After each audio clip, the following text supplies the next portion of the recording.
chooses right. It doesn't matter what people say when goodness is on your side. It doesn't matter if you're poor today, you'll be rich if you decide to cross the bridge of holiness to bring heaven into your life. Cross the bridge of holiness, leave behind you all the stress. You live in happiness forever. On va commencer notre étude ce soir sur un sujet qui, je le sais, porte à cœur particulièrement. C'est celui du Shidour. On en avait parlé, je crois, les 2 fois précédentes qu'on était venus ici. Ce soir, on va donner un aspect beaucoup plus ilchatique au niveau de la halakha. Comment ça fonctionne le Shidour? Avec qui on peut faire un Shidour? Quels sont les âges requis? Est-ce qu'il y a des problèmes au niveau des âges? Est-ce qu'il faut rechercher? Est-ce qu'il faut faire des enquêtes de manière absolue? Il va falloir essayer de déterminer un peu tous les aspects du Shidour à tous les niveaux. Et comment on va savoir si c'est la bonne ou pas, ou si c'est le bon ou pas? Il va y avoir des techniques pour savoir ce genre de choses. Hein? C'est la question numéro 1. Quel va être l'élément qui va me dire que c'est lui, c'est elle, qu'on va se marier, qu'on va fonder un foyer ensemble? Avant cela, il faut savoir une chose qui est marquée dans le Shulchan Aruch, qu'il y a une mitzvah de réaliser des shiduchim. Donc en l'occurrence, que fait Gad Marelli ce soir lorsqu'il organise ces soirées-là? Il a un très grand mérite, parce que Akadosh Baruch Hu lui-même, le premier, on dit qu'est-ce qu'il fait le reste du temps lorsqu'il n'étudie pas, lorsqu'il n'est pas à l'étude, lorsqu'il ne gère pas le monde? Il s'occupe essentiellement d'être avec Zivugin, d'organiser des rencontres entre les hommes et les femmes. Donc lorsqu'un homme ici-bas a la même attitude et s'efforce de son maximum de réaliser des shiduchim entre les gens, même si pour lui, pour l'instant, c'est pas encore venu, il est Meshutaf, B'Maaseh Bereshit, il est Meshutaf dans les actions d'Akadosh Baruch Hu, il devient l'associé de Dieu. Parce que puisque Dieu lui-même il fait ça, comment on dit qu'on doit copier sur les actions d'Akadosh Baruch Hu, Keshem Shiur Rachum, Afatah Rachum, Keshem Shiur Chanun, Afatah Chanun, etc. Donc dans les midot, dans les qualités d'Akadosh Baruch Hu, dans les attributs de Dieu, il y a une mitzvah de faire exactement comme lui il fait. Et dans la mesure où lui-même il s'occupe donc de réaliser des shiduchim entre les hommes et les femmes, donc lorsque nous on fait ça, on se met donc à ressembler à Akadosh Baruch Hu. Donc c'est quelque chose qui est très important. Maintenant il faut savoir une chose aussi, c'est que si par exemple ça ne marche pas pour quelqu'un qui cherche à se marier, le fait d'aider les autres à se marier, Mina Shamaim, on va lui donner une aide toute particulière à cet homme-là. C'est-à-dire c'est pas seulement pour les autres qui fait ça, quand on prie pour les autres et quand on fait quelque chose pour les autres, Akadosh Baruch Hu c'est lui-même qui nous le rend. Donc si vous avez l'opportunité dans les amis, dans la famille, dans les proches, dans les gens du travail, de présenter quelqu'un, de ne pas le laisser seul, de ne pas le laisser, qu'il ait cette chance de pouvoir fonder une famille, de se rapprocher un peu plus d'Hachem, puisque c'est ça le but, alors il faut le faire. Il ne faut pas se dire, de toute façon, regarde, moi je ne suis pas marié, qu'est-ce que je m'en fous, à la limite, c'est moi qui compte d'abord. Non. Quelqu'un qui met les autres avant lui, il est exaucé en premier. Donc si quelqu'un, il a toujours en pensée, en tête, de s'occuper de faire des shiduchim aux autres, Akadosh Baruch Hu, il va le récompenser. Un homme pareil, qui fait tellement de chesed, tellement de bien aux autres, on va le laisser comme ça, mais va d'aller chez nous. Alors maintenant, on va essayer de déterminer lorsque il y a eu un shidour. Il y a eu un shidour, le garçon veut, la fille beaucoup moins, la fille elle le veut absolument, et puis lui il n'est pas tellement intéressé. Qu'est-ce qu'il faut faire? Est-ce qu'on a le droit de forcer les événements? Est-ce qu'on a le droit de forcer les choses? Est-ce qu'on a le droit de faire le maximum pour essayer d'être méchachnéa, d'influencer la partie de l'autre côté? Ou on n'a pas le droit de faire un truc pareil? On apprend ça de Eliezer, lorsque Abraham Avinu il a envoyé Eliezer, son serviteur, chercher donc une femme pour son fils Yitzhak. Comment que c'est marqué dans le Pasuk? Im Yeshrem Osim Chesed Vehemet. Donc lorsqu'il a parlé à la famille de Rivka, il a dit si vous voulez faire un Chesed de la bonté et de la vérité, et Adoni à Gidouli, dites-le moi. Veimlo, lorsqu'il a demandé naturellement la main de Rivka pour son maître Yitzhak. Veimlo à Gidouli, Veifne al Yamin al Smol. Si vous n'êtes pas d'accord, alors tant pis, je partirai à droite, je partirai à gauche. Ça veut dire qu'est-ce qu'il a dit en fin de compte, Eliezer? Je ne compte pas forcer les événements. Si vous êtes d'accord, si ça se passe facilement, alors ça vaut le coup. Ça vaut le coup de se marier.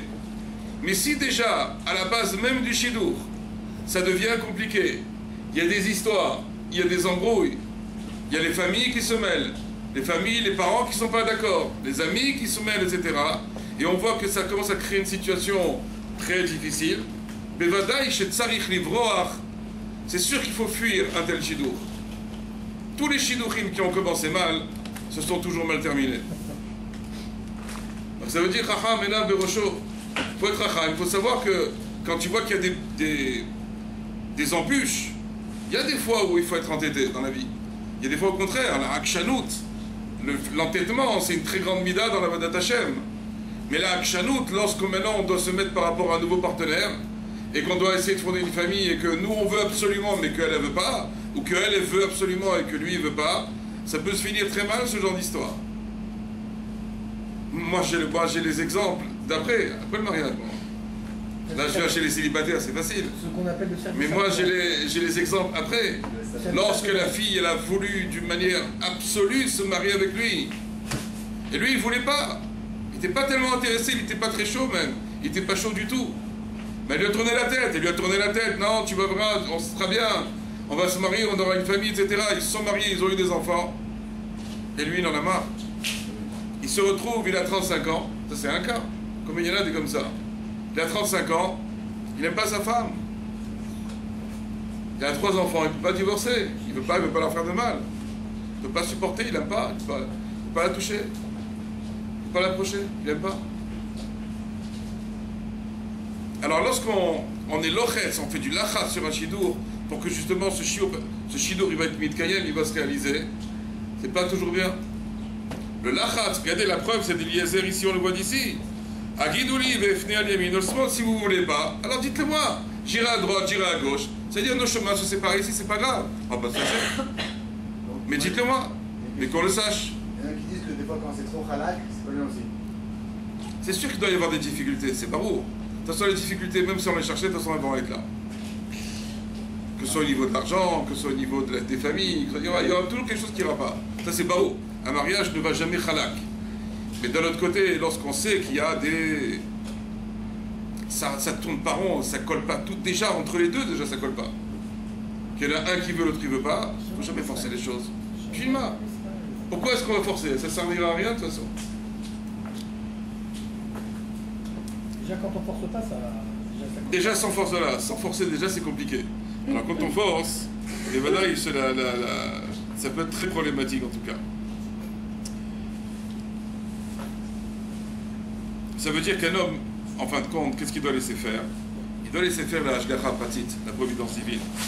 On doit avoir beaucoup d'émouna quand on fait un shidour. Beaucoup d'émouna. Surtout lorsque on désire la fille et que la fille, elle veut pas. Ou que lorsque la fille elle veut et que le garçon il veut pas. D'abord ça vexe. On se dit mais c'est pas possible, je sens que je passe à côté de mon mazal. Il y en a plein qui pensent comme ça. Je passe à côté de mon mazal, ça me fait trop de peine. Je peux pas supporter un truc pareil. Notre travail. Quand on parle comme ça et qu'on pense comme ça, ça veut dire qu'en vérité, on n'a pas la émouna dans la hashgacha. On n'a pas justement cette foi absolue qui ne doit pas être défaillante en aucun moment, de se dire, si Akadosh Baruch Hu veut que maintenant cette fille, elle me dise oui, elle me dira oui, si elle ne veut pas, elle me dit non, et que le chemin se sépare, on doit avoir la émouna là-dedans. Peut-être que Hachem, il veut que, pour l'instant, la fille, elle nous dit non, ça m'est jamais arrivé, mais voilà. Il n'y a jamais une fille qui dit non. On connaît bien ces histoires. C'est la non, classe. Non, hein. mais ça veut dire peut-être que Hachem, peut-être que la fille nous a dit non, mais que Hachem, il a envie que justement on pousse plus loin pour que peut-être à la fin, elle dise oui. Persévérer pour laquelle. C'est comme dans le domaine du commerce. On a le droit d'insister, mais il ne faut pas être lourd. Ah oui, c'est ça, ouais. Ça, c'est sûr. Parce que des fois, lorsqu'on insiste trop, on dégoûte la personne qui passe de nous. Que quelqu'un maintenant veut vendre un aspirateur ou un ordinateur ou n'importe quoi, et qui va commencer à forcer la vente, il y a les gens en général n'apprécient pas qu'on leur force la vente. Pareil, si on a un chidour en face de nous, c'est elle, je suis sûr que c'est elle. Et elle, non, pas du tout, aucun rapport. Ah, mais vas-y, tu vas voir, on va se marier, ça va être super, etc. Mais si, Chacham énerve de choses, et il faut savoir qu'est-ce qui va passer dans 10 ans. Elle va vous le répéter tout le temps, tu m'as forcé, je voulais pas me marier avec toi. Je voulais pas. Et celui-là aussi, pareil, il lui dit à la fille, je voulais pas me marier avec toi, tu m'as forcé. Et après, ça fait des futurs problèmes de Shalom Bayit. Ils viennent chez les Rabbanim et ils viennent pleurer. Il y en a qui disent que les bureaux des Rabbanim, c'est comme le Kotel. Identique. Identique. Ils viennent tous pleurer. Mais le mal, il est fait. Alors là, il y a un couple qui va divorcer maintenant, là, malheureusement, dans quelques temps. Elle n'a jamais voulu. Je lui dis, mais ils ont eu 5 enfants, ils vont divorcer. Je lui dis à la femme, je lui dis, mais pourquoi? Pourquoi vous avez accepté de me marier avec lui? Elle m'a dit, je ne l'ai jamais aimé. Je dis, bon d'accord, il n'y a pas de problème. Pourquoi vous avez accepté de vous marier avec lui? Bon, il était gentil, il était serviable, machin, il m'honorait, etc. Je dis, on ne se marie pas comme ça. Ça veut dire quoi maintenant? 5 enfants qui vont être jetés dans la nature? Elle qui est devenue folle complètement? Pourquoi tout ça? Parce qu'on a forcé les choses. Pourquoi celui-là, il s'est marié avec elle? Parce qu'elle était tellement belle. Il a craqué. Mais tu ne te maries pas avec une fille pour sa beauté. La beauté, c'est quelque chose qui est complètement éphémère. C'est comme un garçon. Il est très beau, Tom Cruise. Vous connaissez Tom Cruise? Vous connaissez?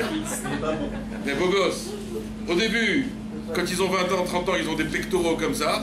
Et après, ils ont les abdominaux. Quand il arrive à 50 ans, c'est plus le même. 45 ans, 50 ans, ça y est, ça part en... Et chez la femme, c'est pareil. Si tu te maries pour des valeurs telles que la beauté, cette valeur extérieure, à la limite, il aurait fallu qu'elle devienne intérieure, mais pour l'instant, elle n'est qu'extérieure. Mais après, tu n'auras plus que l'intérieur qui pourra te contenter. Il n'y aura plus d'extérieur par la suite. Donc si tu te bases uniquement sur le côté extérieur de la chose, tu risques d'être très déçu un de ces jours. Parce qu'elle ne restera pas telle qu'elle a été, ou il ne restera pas tel qu'il a été lorsque vous êtes connu. Donc c'est vadaï que les valeurs pour lesquelles on doit chercher un chidour, c'est certainement pas la beauté. Mais on va revenir là-dessus tout à l'heure. Donc en tout cas, ce qui est certain de cet enseignement avec Eliezer et Rivka, c'est qu'en aucune manière, il faut forcer les événements. Jamais. Imlav, Agidouli, Vefne, Al Yamin, Ol Smol. Si ça marche pas, si vous n'êtes pas d'accord, tout de suite on arrête toute histoire. Je reprends les chameaux, je reprends les cadeaux, je reprends tout. Je rentre chez moi à la maison, chez mon maître Abraham, et l'Igmar à la Sipour. Ce qui s'est passé il y a 3000 ans de ça, c'est tellement actuel aujourd'hui. Si la Torah nous a donné un tel enseignement, et en plus la paracha d'Eliezer est marquée 2 fois dans la Torah, c'est qu'il y a des choses immensément importantes à apprendre de là. C'est de là qu'on tire l'enseignement comment un Yehudi, il doit se conduire dans sa vie. Et pas recommencer à réinventer l'histoire et recommencer à réécrire les choses. Ça a déjà été écrit, c'était fait pour nous. Il suffit que de l'étudier, que de l'intérioriser, et à partir de ce moment-là, je sens comment conduire dans la vie.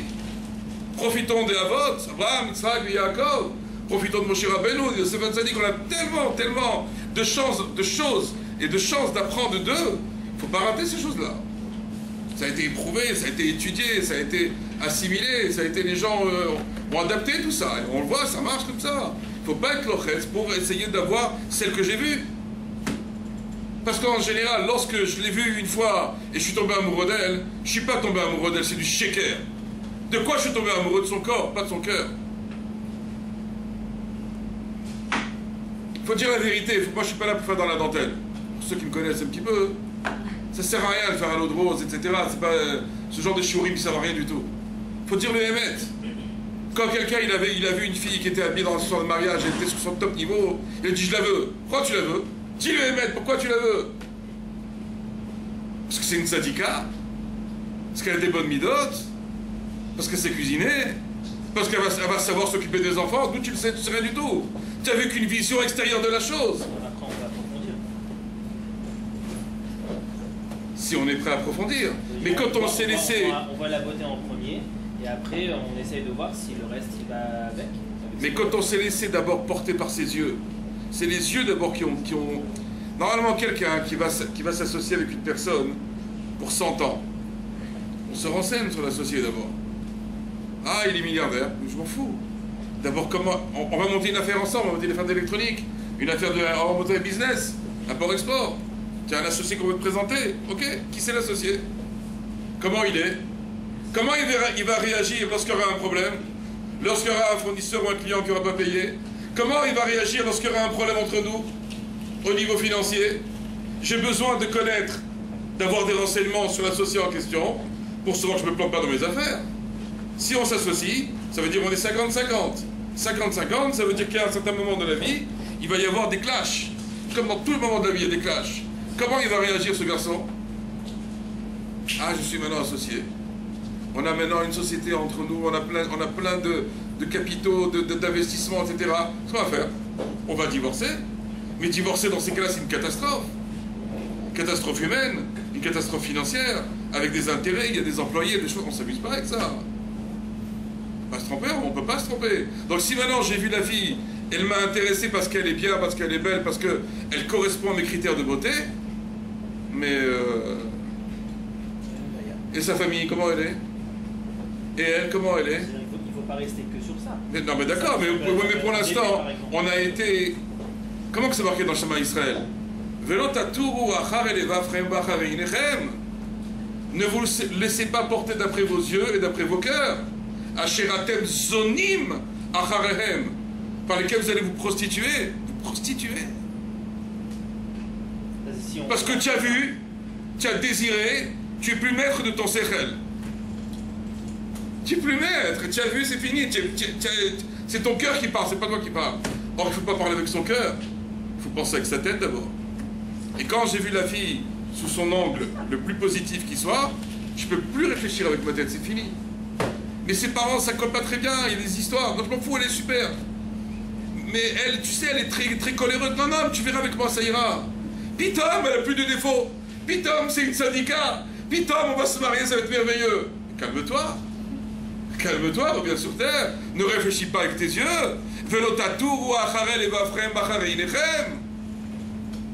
C'est dangereux, c'est le plus grand des dangers, ça. Tous ceux qui se sont mariés parce qu'elle était belle, d'abord, 20 ans après, c'est plus pareil du tout. Des fois même 15 ans après. Ça dépend quel âge elle avait aussi quand on l'a vu. Donc ça, il faut tenir compte de ça. Et puis après, quand la beauté elle a disparu, alors qu'est-ce qui reste? C'est limite une et que, ouais, non mais d'accord. Mais maintenant, elle est plus belle, elle est plus intéressante comme avant. Qu'est-ce que tu fais? C'est combien de gens qui n'aiment plus leur femme au bout de 20 ans, 25 ans? Et qui ne divorcent pas pour autant? Pourquoi ils ne divorcent pas? Parce qu'il y a les enfants. Ça me fait rappeler une blague. Il y a eu une fois un couple de centenaires. Et ils ont décidé de divorcer. Ils vont chez le Rav. Kvoda Rav, on veut divorcer. Rav, il les regarde, il dit, je comprends pas. Toi, tu as 100 ans, elle a 98. Pourquoi vous voulez divorcer maintenant? Il dit, Kvoda Rav, on attendait que les enfants ils meurent. Il y en a qui ne veulent pas faire d'appel aux enfants. Mais vous vous rendez compte, ça veut dire pendant combien d'années ils ont vécu ensemble sous le même toit et il n'y avait plus rien qui les rapprochait. Ça veut dire que l'amour, c'est pas quelque chose qui reste tout le temps. Mais alors, il faut entretenir, il faut développer, il faut encourager, il faut faire plein de choses pour que ça reste. Disons qu'on a un capital d'amour lorsqu'on se marie, on va dire à 100%. Mais ce capital, il peut descendre à 25, il peut augmenter à 150. Ça va dépendre de ce qui va se passer pendant ces 20 ans ou 30 ans qu'on va vivre ensemble. Les remarques, c'est ça que je veux dire. Donc si maintenant on s'est marié parce qu'il y avait un attrait physique, l'attrait physique, à la première dispute, déjà il est beaucoup moins fort l'attrait physique. Hein. Il est important. On n'a pas dit le contraire. On n'a pas dit le contraire. Mais à partir du moment où il y aura la première dispute, Pitom, on la verra plus aussi belle, elle le verra plus aussi beau que le jour du mariage. Pitom, elle va le voir déjà avec un autre œil. Tom Cruise. Il y a Tommy. Tommy. Vous comprenez comment que ça marche cette histoire-là? Il faut parler absolument de ça. Pourquoi? Parce que tout le monde tombe dans le panneau. Tout le monde tombe dedans. On s'est laissé avoir parce qu'elle était belle, parce qu'il avait les yeux bleus, parce que machin, etc. Et Et moi j'ai vu des gens âgés. Elle s'était mariée, elle a une femme de 70 ans. Elle s'était mariée avec lui parce qu'il avait des beaux yeux. Non mais c'est pas une blague, c'est moi ça. Parce qu'il avait des yeux bleus. Elle a dit non, je peux pas, il est trop beau. Maintenant il est trop beau. Personne dans la famille n'a accepté ce garçon. Ce garçon, il a 80 ans aujourd'hui.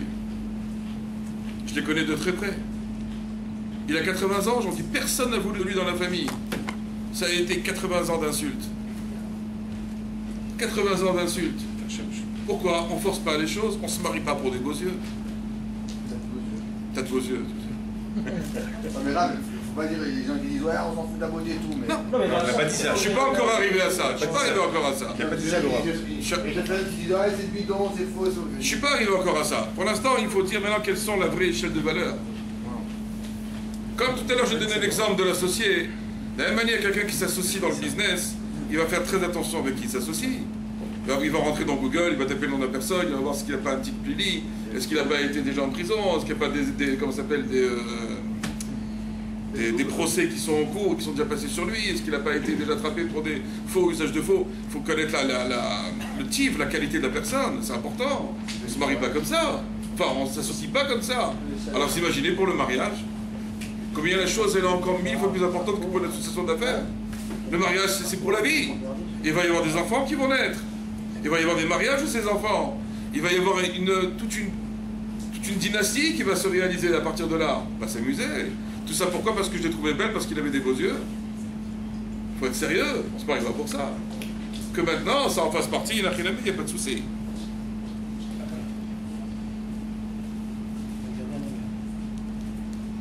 Alors, il y a une question aussi que lorsque tout à l'heure on a posé, je vais faire juste une petite parenthèse là-dessus. Lorsqu'on a parlé tout à l'heure qu'il y a une mitzvah de réaliser des shidduchim, la question qui se pose, est-ce qu'on a le droit de réaliser des shidduchim avec des gens qui ne sont pas religieux? Si on dit qu'il ne faut pas faire des shidduchim entre les gens qui ne sont pas religieux, la première question elle est pourquoi? Quel est le problème? Dans la halakha, il y a des grandes discussions qui ont été élevées. Puis ce soir on fait un cours d'halakha, Shkafa, mais très porté sur la halakha pour essayer de cadrer un peu tous les points essentiels. Lorsqu'on fait un shidduch à quelqu'un, il y a une grande responsabilité. D'abord, il faut savoir qui on présente à qui. Ça se trouve, c'est un pervers. Pas savoir, ça se trouve elle aussi. Aujourd'hui, malheureusement, il y en a beaucoup. On ne peut pas savoir, parce que quand on voit une personne, on ne sait pas s'il est pervers ou pas. A priori, il est comme tout le monde, une cravate et un costume, il est normal, il paraît tout à fait normal. Mais dès qu'on gratte un petit peu, on s'aperçoit qu'on a affaire à des gens très tordus. Le monde est ainsi aujourd'hui, depuis à peine maintenant 20, 30 ans, 40 ans, les choses ont complètement... La nature des gens a été complètement transformée. La nature des femmes s'est complètement transformée aussi. Des choses qui n'existaient pas chez les femmes existent aujourd'hui, et encore plus chez les hommes. Les médias, les vidéos, les films, etc. ont 99% de responsabilité en la matière. En tout cas, quoi qu'il en soit, on ne peut plus savoir qui est qui. Même on voit des gens religieux, soi-disant, qui va, une barbe, etc. On ne peut pas savoir. Est-ce que c'est un tzaddik? Est-ce que c'est quelqu'un de bien, de correct? Ou un pervers? On n'a aucun moyen de le savoir. Donc en tout cas, quand on fait un shidduch à quelqu'un, il faut connaître les deux parties. Pas s'amuser à ne pas connaître les gens et à les mettre en relation. Il faut faire qu'il y ait une chakira, qu'il y ait un minimum de recherche des gens qui peuvent donner des renseignements sur eux, des rabbanim, des rabbaniot, des chatranim, des gens de la famille, qui peuvent nous parler, des professeurs, des gens qui les connaissent de près, qui peuvent nous renseigner sur eux. Mais maintenant, imaginons qu'on a deux chilonim devant nous. Un chiloni et une chilonite. Est-ce qu'on a le droit de leur faire un shidduch? D'abord, quel est le problème? Faire un shidduch à quelqu'un, ça veut dire que, voilà, ça veut dire qu'il va y avoir, normalement, après le mariage, des relations. Ces relations, elles ne peuvent exister qu'à partir du moment où il y a la Tarata Mishpacha, que les lois de Nida sont complètement respectées. Si, par exemple, j'ai fait un shidduch à quelqu'un et que je sais pertinemment qu'ils ne vont pas respecter la Tarata Mishpacha, il y a une grande majorité, une grande partie des poskim qui pensent qu'on n'a pas le droit de leur faire un shidduch à ces gens-là. Dans la mesure où on sait qu'ils vont être au vert, ils vont transgresser la Avera de Nida, qui est une Avera qui est considéré par la Torah comme Chayav Karet. De la même manière que si quelqu'un il mange du pain à Pessah, de la même manière si quelqu'un il va avec une femme qui est Nida, qui a pâté au mikvé, il est Chayav Karet aussi, donc il est excommunié du monde futur. Donc, ces poskim ont dit de Shum Panim Beofen, on n'aura jamais le droit donc de faire un shidour à des gens qui ne sont pas au minimum, Shomrei, Tarata Mishpacha, qui vont garder les lois de Nida, la pureté familiale. Ah, donc je prends la logique. Parce que concrètement, si on ne peut pas le chiffrer avec des personnes comme ça, on sait pas finalement que les deux de leur côté vont faire des. Alors voilà. Tous les jours. Donc, jusqu'à une certaine on va dire, date. Ouais, mais ça va trop loin, ça. Alors, je vais finir. On peut ça donner à manger à quelqu'un, alors. D'accord? Al-Pi Alacha, l'Ifnei Ver Otitel Mirchol, tu ne peux pas donner un aliment dans la bouche de quelqu'un sans qu'il fasse la bracha. Le maximum que tu peux faire, c'est lui donner l'aliment devant lui et que lui le prenne et qu'il le boive sans bracha si tu veux. Mais lui donner dans la bouche, par exemple, c'est assourd. C'est le vrai Issou, l'Ifnei Ver Otitel Mirchol. Donc en l'occurrence, dans ce cas-là, lorsque maintenant je présente un garçon à une fille et que je sais pertinemment qu'ils ne vont pas respecter Nida, ça s'appelle l'Ifnei Ver Otitel Mirchol. Devant un aveugle, tu ne mettras pas d'embûche. Inviter quelqu'un qui ne fait pas Shabbat et on sait qu'il est en voiture, de regarder une fois ce qu'il aujourd'hui lui permettre. Alors, donc en tout cas, jusqu'à une certaine date, tout le monde pensait comme ça. Mais aujourd'hui, les choses ont tellement changé, comme je l'ai dit tout à l'heure. Il y a une dégradation des mœurs qui a atteint un niveau jamais... Enfin, on se rapproche de Sodome et Gomorrha, de l'époque du déluge. On se rapproche très en courant même de cette période-là. Et donc, dans la mesure où on sait que si quelqu'un maintenant ne va pas se marier, par exemple une fille, elle reste sans se marier, elle va devenir un mirchol, elle va devenir un objet. Pas un objet, comment on traduit en français un mirchol? Une embûche, elle va devenir un traquenard pour les hommes. Puisqu'on sait qu'elle est libre, qu'elle n'a pas de mari, il n'y a rien du tout, bah, automatiquement les gens vont être tentés de la séduire. Et de la même manière aussi, lorsque maintenant un homme n'est pas marié, lui aussi il va être tenté de prendre parfois aussi une femme mariée. Donc on va en arriver à des mircholim, à des choses complètement assourdes al-pi Torah.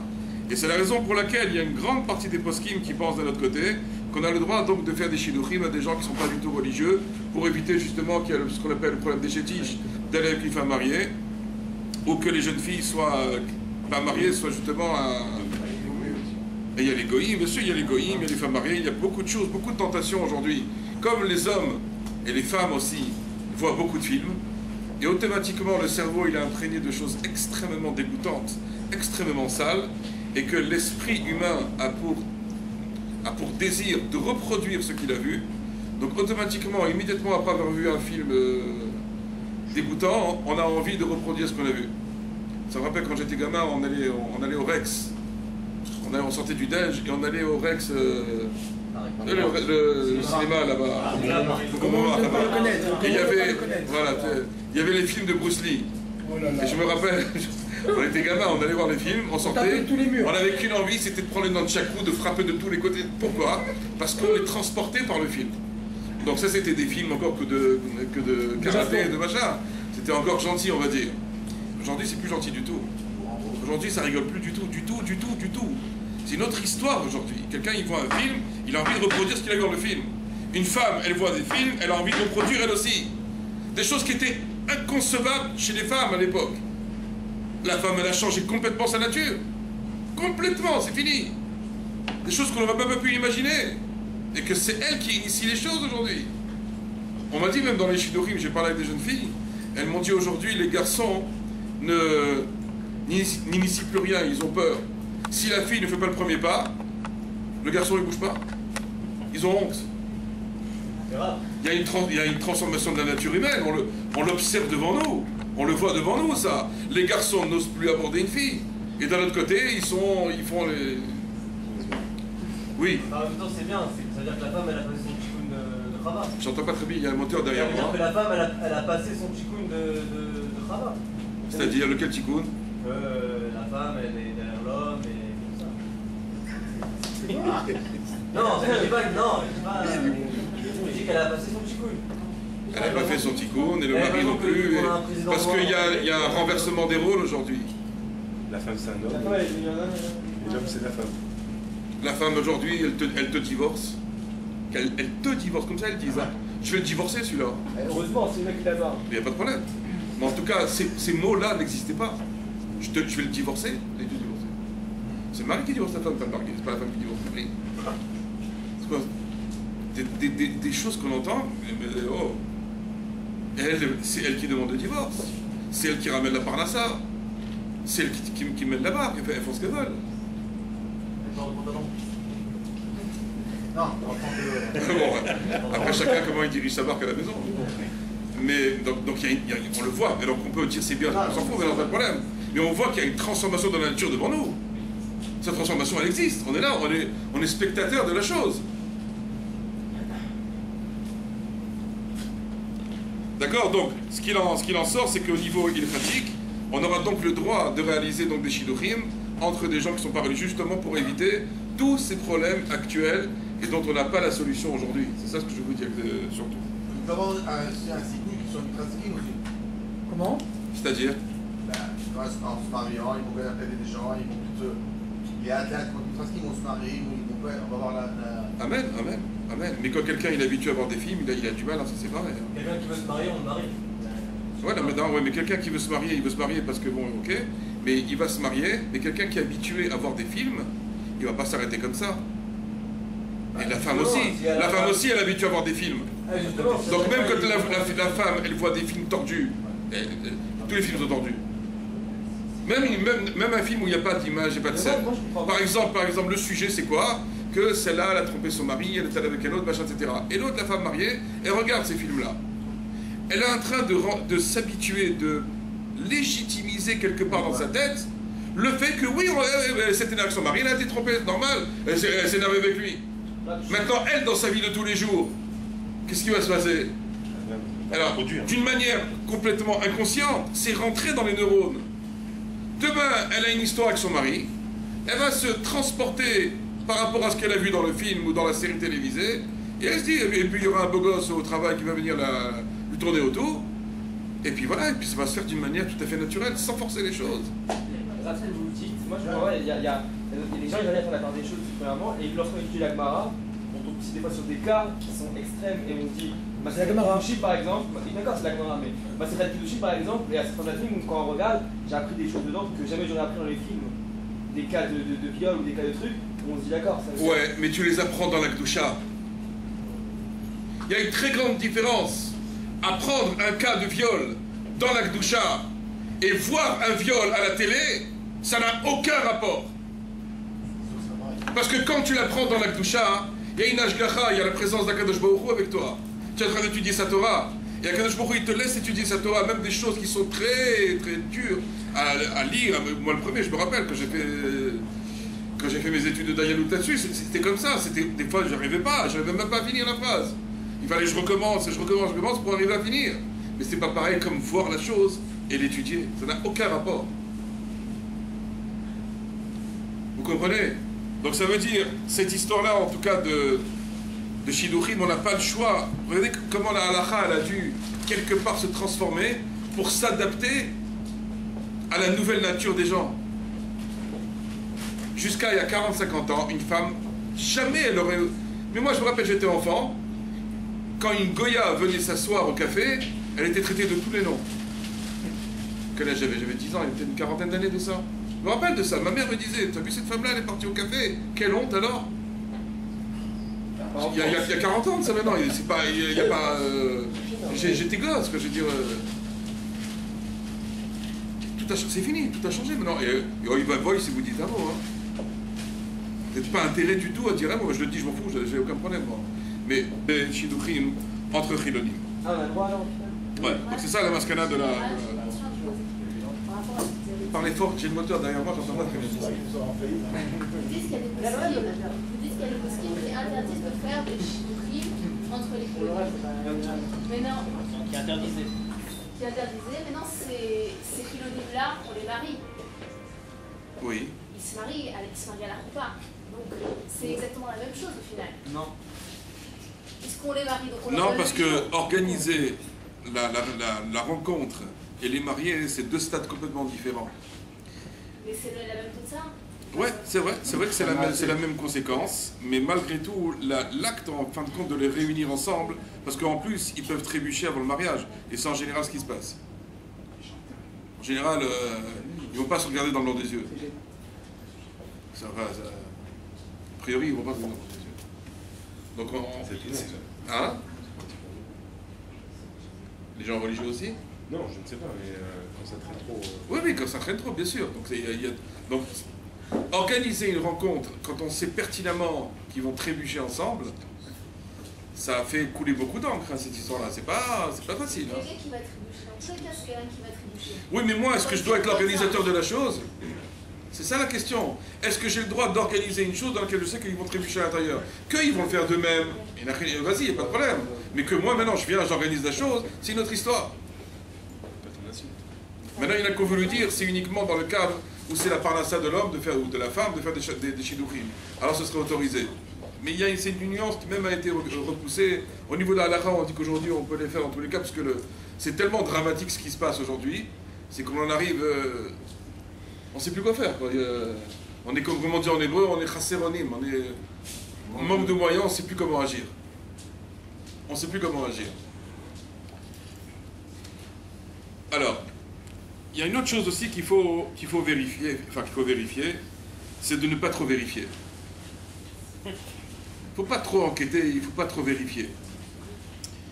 On voit qu'il y a beaucoup de gens qui restent beaucoup de temps avant de trouver leur shidour.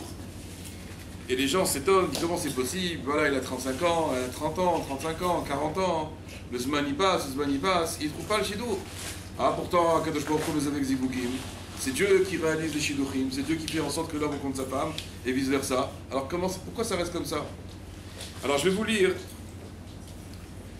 un mot du Stapler. Vous savez qui c'était le Stapler? C'était le père du Rav Kanievski de Bnei Brak. C'est une sommité mondiale, il est niftar il y a à peu près une trentaine d'années. Regardez ce qu'il disait. Chez Adam ou Baal Bechira, l'homme a le libre arbitre, il a le choix dans sa vie.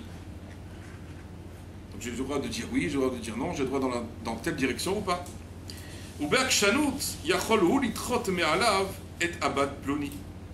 Mais par son entêtement, il peut repousser de lui telle fille, telle personne avec qui il aurait pu se marier. C'est-à-dire, normalement, cette fille-là, elle aurait pu être bien, mais lui, il avait une vision de lui autrement plus haute que ce qu'on a voulu lui proposer. On appelle ça en hébreu la gava. L'orgueil. Elle n'est pas assez bien pour moi. Il n'est pas assez bien pour moi. J'aurais voulu un avocat, un médecin, Forex. J'aurais voulu un comme ça. Il ne me convient pas, tant qu'il n'a pas tant à la banque, j'en veux pas. Ou elle n'est pas assez bien, elle a un nez comme ça, puis quand je vois son nez, ça me rappelle ma grand-mère, j'ai pas vraiment envie, ça m'intéresse pas tellement. Alors il continue le Stapler, il dit la chose suivante, il dit Shadavar Matsui Meod, Shekasher Abachur Ve'abat Nifgashim. Il dit ça arrive très souvent que lorsque le garçon et la fille se rencontrent, Umechamat Choser Nisayot Kimat Ven Medabrim Benehem. Vu qu'ils n'ont pas tellement d'expérience en la matière, ils ne savent même plus aborder une fille. C'est-à-dire qu'ils ont pu voir plein de filles dans tous les films, mais parler avec une fille, ils n'arrivent plus. Comprenez ce problème qui se pose aujourd'hui? Un truc, c'était inconnu quand cette histoire-là. Moi, on l'a appris récemment. Mais je ne savais même pas qu'il y avait cette histoire-là. Mais les filles me disent, Rav, on ne sait plus quoi faire, les garçons ne parlent pas. Ils ont honte, ils ne se veulent pas, ils sont là. Les garçons, comme ça, ils m'ont dit, je ne sais pas si vous me contredirez ou pas, ils m'ont dit, les garçons sont devenus comme des filles aujourd'hui. Ah, les filles, le temps qu'ils passent dans les salles de bain, ah oui, ouais ou pas? Ça, oui. C'est vrai ou pas? Je suis tombé de très très haut quand on m'a raconté tout ça. Que les garçons passent des heures dans les salles de bain en train de mettre des crèmes et de la gomina et des machins et des trucs. Mais non, c'est des minorités. Bon, j'espère. Alva, ok. Non, c'est pas les garçons en général. Sur le physique, Hein? c'est peut-être une minorité. C'est un petit Sur le physique. Ah ouais, non. Sur le Non, sur comportement. l'autre, c'est peut-être un peu plus. Vous êtes des meufs, hein. Ah oui, c'est des gonzesses? Ah, il affirme les femmes. Je suis tombé, moi quand on m'a dit ça, je suis tombé de très haut. Jamais j'aurais pu imaginer ça. Eh, ça s'appelle les filles, hein? Bref. Pas tous, attention. Ah, non, pas tous. Heureusement, pas tous. Heureusement D'ailleurs, je vous engage, vous rentrez dans le site amourdubien.com. J'ai fait une vidéo là-bas il y a 3 ans de cela, qui s'appelle Deviens un homme. Je vous engage vraiment, c'est un best-seller. Elle a été vue des milliers de fois. On va le voir. Je vous engage vraiment, c'est une très mauvaise qualité, mais le contenu est assez explosif. Pour l'amour du bien. Voilà. On peut la regarder aussi ou pas? Oui, oui, bien sûr. Ah, même les femmes peuvent regarder? Non. Ça s'appelle comment? Pour l'amour Mais vous tapez dans Google Deviens un homme, vous allez tout de suite y arriver dessus, de toute façon. Pour l'amour du bien. Alors, Merci, Rab. donc les gens, enfin les garçons et les filles par manque d'expérience, ils arrivent même pas à parler entre eux. Medabrin benehem. Ve'al yedekach enam rotzim lehamshich et hakesher umevatlim et hashidur. Et à cause de ça, puisqu'ils ont pas, ils savent plus quoi se raconter entre les uns et les autres, ils veulent pas continuer le kesher, et qu'à cause de ça, mevatlim et hashidur, ils annulent le shidur. Tout ça pourquoi? Parce que les deux, ils avaient honte. Ils ont fait le shidur, ils se rencontrent, ils vont au café, ils discutent. Et il n'y en a pas un qui arrive à vraiment sortir tout ce qu'il doit sortir. Et la fille aussi, elle, vu que lui, il dit rien, elle passe des heures dans la salle de bain, là. Et donc, il ne veut pas parler non plus. Donc, ils se disent, bon, on n'a rien en commun, on n'a rien à se dire. Il y en a des comme ça. Ou Bechret, ils disent Staipeler, Itachen, Shezo Aïta, Bat Ploudin et Ploudin, Shelahem. Se trouve qu'en vérité, c'était vraiment leur mazal. Et parce qu'ils n'ont pas su parler, ils n'ont pas su communiquer, ils sont passés à côté de leur mazal. Pourquoi tu parles pas? Mais parle-lui, dis-lui ce que tu penses, dis comment est ta vie, comment tu vois la vie, qu'est-ce que tu as envie de faire dans ta vie, quelles sont tes ambitions, où tu as envie d'arriver, comment tu veux éduquer tes enfants. Mais il y a tellement de choses à parler, il y a des heures où on pourrait rester ensemble. Ah, mais c'est marrant dans la Gemara qu'il y a Essa Kabin Yardoula Olam. Déjà, la Torah C'est mais même les hommes, on peut parler, quand on parle de Torah chez les hommes, on peut parler plus que les femmes. Ça, il n'y a pas de limite dans le Quand on parle du ménage, là, elle nous dépasse tous. Là, il n'y a pas de... Moi, je vois ma femme, quand elle parle de ménage, ça peut durer des heures. Et je les vois, des groupes de femmes comme ça, elles restent 3-4 heures. Elle a pris le torchon, elle a essoré, elle a mis comme ça, puis elle a pris un détergent. Pendant des heures, elle peut parler comme ça. Nous, on ne peut pas. Par contre, on se met dans la Torah, on peut rester 5 heures dessus sans s'arrêter. Sans s'arrêter. Maintenant, lorsque l'homme, il va parler maintenant avec la femme, enfin la jeune fille, mais c'est de la Torah qui doit lui parler. Au début, ils vont parler de tout de rien. Oui, d'accord, ok. Bah, après, il faut parler de Torah. Il faut rentrer de la Torah. Maintenant, effectivement, si le garçon, il a plus la tête dans la salle de bain et dans la gomina que dans la Torah, et puis, effectivement, au bout de 5 minutes, il n'a plus rien à dire, le garçon, là. Il est cuit. C'est pas vrai. Non, je payais tous, arrêtez. J'ai payé toutes, les filles, on va pas dire leur Torah, ils vont dire, oh, on n'est pas les chimères. Non, mais on peut parler de manière générale, de Dieu, de la Torah, de la Emouna. Il y a tellement à parler là-dessus. De l'éducation des enfants, de voir comment on conçoit la vie entre ensemble, etc. Où est-ce que tu as envie d'habiter, comment, tes parents, comment ils sont. Il faut savoir parler, il faut savoir... ça y est, il faut se décarcasser un petit peu, là. Et tout le temps où on ne communique pas, on va dire, j'ai rien senti. Mais combien de filles qui me disent ça? J'ai pas senti. Mais maintenant, ça se trouve, c'était leur mazal. Tout ça pourquoi? Parce qu'ils n'ont pas parlé entre eux. Ils sont restés devant le café à boire le coca. Ah ouais, et ce que tu fais dans la vie, tu bosses dans le forex, c'est super. Combien tu gagnes? Ah, je te dis pas. Non. Mais on en arrive à des folies. Mais c'est pas de ça qu'il faut parler. On n'est pas là pour parler du forex. On est là pour parler d'Hachem. On est là pour parler de notre vie future. On est là pour parler de l'éducation des enfants. On est pour parler de Torah ensemble. Mais enlève Dieu et la Torah de ta vie, il reste plus rien. Il reste du forex. Le forex va s'écrouler. Il restera rien après ça, c'est fini. Mais c'est dû à quoi le statut là? C'est dû à quoi tout ça? Parce qu'ils n'ont pas parlé. Ils n'arrivent pas à parler. Je continue, regardez. Donc il dit, c'était très possible que c'était Plouni les Plouni, que c'était la fille de un tel pour un tel, c'était leur truc. Il dit, va être salazé. Il dit, quel est le conseil qu'il faut leur donner à ces deux jeunes-là? Des fois, ils ne sont pas du tout jeunes aussi. Sheyachinu mirosh et amedoubar ve'ameduberet sheyelahem chomer la ledaber. Il faut que ces deux-là, le garçon et la fille, qui préparent des questions. Moi, mes filles, quand je les ai mis dans les chidourim avant qu'elles se marient, elles venaient vers moi. Je dis maintenant, ok, qu'est-ce que tu vas lui dire au garçon? Vas-y, pose des questions. C'est pas. Je fais comme ça, 50 questions à poser, qu'il ne pouvait pas y avoir un blanc. C'est impossible, surtout avec mes filles. Ouais, mais c'est comme il disait, un bloc-notes, alors première question, 1, 2, 3... Ouais, mais c'est pas grave, c'est pas grave. Au moins. Hein? Non, mais on les apprend par cœur, les questions. Mais même pas. Mais si. Le tac au tac. Le tac au tac, quand on a du tac au tac.